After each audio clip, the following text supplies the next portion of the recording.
It's time for Where You Live with Gene and Tony, the show that's all about owning, buying, selling, renting, and association management. If it involves a home, we'll talk about it.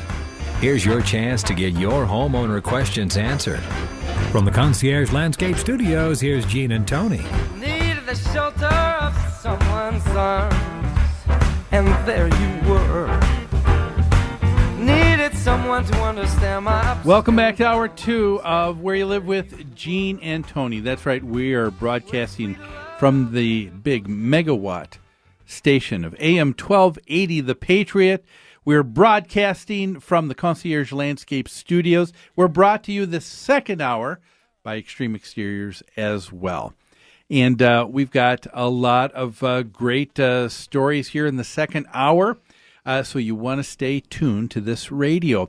Let me just say that, Tony, you remember last month we had the first of 12 memberships that we gave away to CAI. That's the Community Associations Institute. And we had a winner last week. That's right. And for the month of September, the winner was the treasurer of the Auburn South Homeowners Association, self-managed, Hansina Bendel, who's receiving that free membership.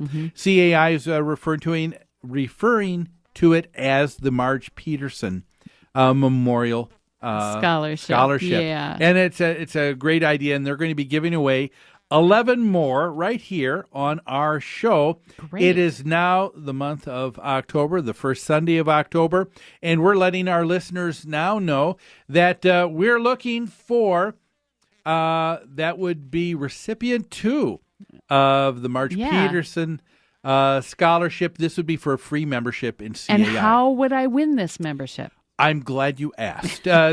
What you need to do is call our hotline at New Concepts, 952-224-2668. I'll repeat that, 952-224-2668. Leave us your name, your address, your phone number, email address. Let us know what is the name of your homeowner association. And the first caller, no, I'll tell you what, we'll do a little bit different. The second caller, the second caller on that hotline will receive the free membership into CAI for the month of October. I'll tell you, no one can use that membership better than a self-managed homeowners association. CAI is really geared to helping and supporting self-managed associations. Oh, and that's true. We probably, when I take a look at all of the associations that are managed by our firm and other firms, our competition out there, we may be involved with 12 to 18% of the known homeowner associations in the state. So there are a lot that are self-managed. There is a lot that is self-managed. That's right. So it's a great resource, folks. Now, let's just also share with you now, we've got a couple great stories. One that we're going to be talking about next is a great one I call The Tale of Two Shirleys. Surely you can't be serious. I am serious. And don't call me Shirley. That's right. We're going to talk about two Shirleys with the same first name, different spelling, same last name, different spelling. We're going to be talking a little bit later in the show about the grain of the baby boomers and how that creates some concerns for community associations as they continue to live and stay in their home. And we'll talk about that. And a very interesting story out of Colorado. It is an HOA twilight zone. That's right.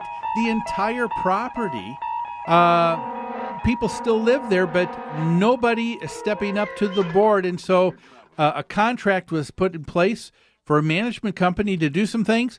Everybody's walked out. Nobody's stepping up to the plate. And no one's minding the store. Yeah, who's on first? Who's in charge? We're going to talk about that too. See, before we get to our stories, I have an anecdote to share with you that please. was a real day brightener for me the other day. I own a small apartment building in Uptown, 6 units, and my husband, Jeff, sent a text to all of our 6 renters that he was going to have to be in their apartment one day last week to install new door closers. So he sent that text off. He went over there with the door closers he had purchased, and they turned out to be not the right ones. They didn't work well. He got disgusted. He stopped the project to purchase better door closers. He went to a big box store to get them, didn't he? Oh, he did. He did. See, if you go to a small hardware store, you always say, hey, better quality. This is what I need. Everyone's surrounding you, and they're helping you say, no, here's what you need. Better advice. That's right. Absolutely. So anyway, he had to send another text to all of our renters to say, I didn't get the job done today. I'm sorry. I'll have to reschedule. Well, everyone seemed to take that. No one commented except for one renter. And he sent Jeff a text back that said, I'm really disappointed because I'm getting sick and tired of closing my own door. I appreciated that because I appreciate some humor in these situations. So it was someone that was just you doing that in a little tongue-in-cheek. Yes. In fact, this guy is a maintenance technician for another property management company, so he knew exactly what he was doing. Oh, good. I'm sick and tired of closing my own door. I want one of them door closers. When I pay for rent, I expect that kind of thing to be done. Yeah. Well, let's talk about this next story. And again, it's the tale of two Shirleys here that we're talking about from the Star and Tribune. This is kind of interesting. If you were reading the Trib earlier this week, it said 3 years ago, Shirley Unger moved into a second-floor condominium in Falcon Heights, and it caused quite a stir. And that's because Shirley Unger, spelled differently, lived there already, and directly above her, one floor up. We also have two Andersons and two Johnsons, Shirley said. Now, one Shirley is spelled Shirley, and the other one's Sherley. And they said, we each have one grandchild. It is a grandson. His name is Isaac, both spelled differently. Now, this condominium association, I think, is associated with a 55-plus community that deals with retired professors from the University of Minnesota. I see. All right. So it's around there. So these women have known each other for a long time. It was kind of funny that they have met up and found out that they both live in the same homeowner association.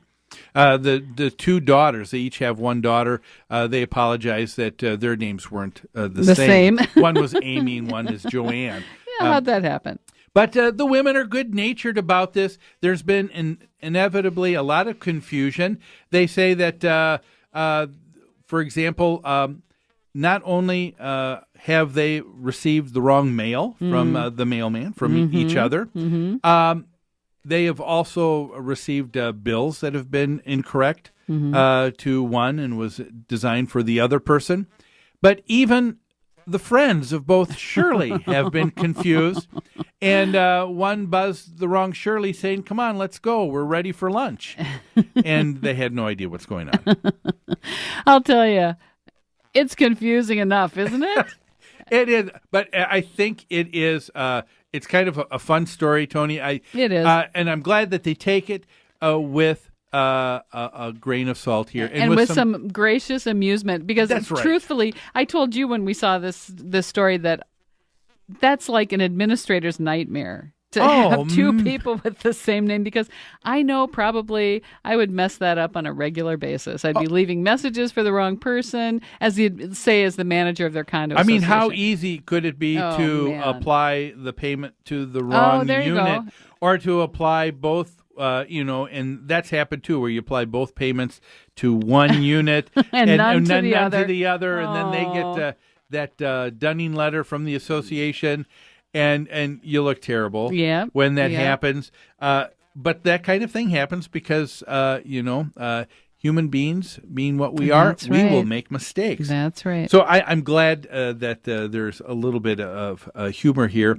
And I'm glad we don't have 6 people all with the same number. It is hard enough with the Andersons and the Johnsons that are around. If there's been a case for ACH, for automatically debiting money from someone's account, this would be it. That's right true. here. That's a good solution. Yeah, and so that is the tale of two Shirleys.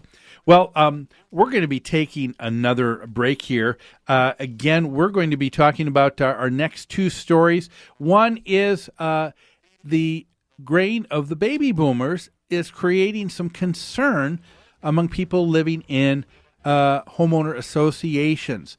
And we're going to talk about that in our very next story. And then we're also going to be talking about an HOA where the board signed some contracts up and left, and there's nobody there to direct the association or to help guide the management company working for the association.